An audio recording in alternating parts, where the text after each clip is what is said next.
right, so we're on a mission today. Tony's been bugging me about working on these cars and getting these cars up and running. It's always a joke, but we're shooting at Tony's house. So the good thing there is I decided to load up the car and take it to his house. He's gonna be excited about that, right? And by leaving the car at his house, I got room at my house to work on all the other cars. It's a win-win.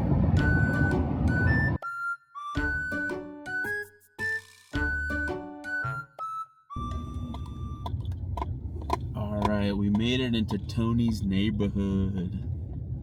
He knows I'm coming, so he's probably outside.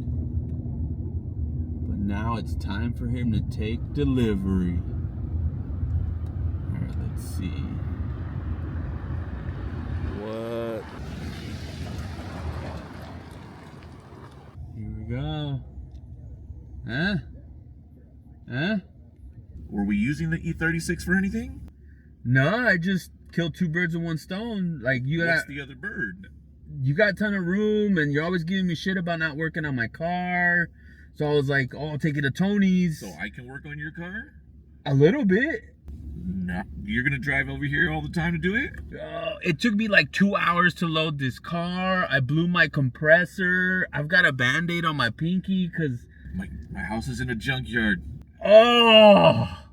It's been a Oh! year. It seems like all of a sudden you're hating on the race car. What's going on, man? I feel like I'm getting hustled right now. What are you talking about? I'm getting scammed right now. Not at all. I guess we're getting the race car back up and running.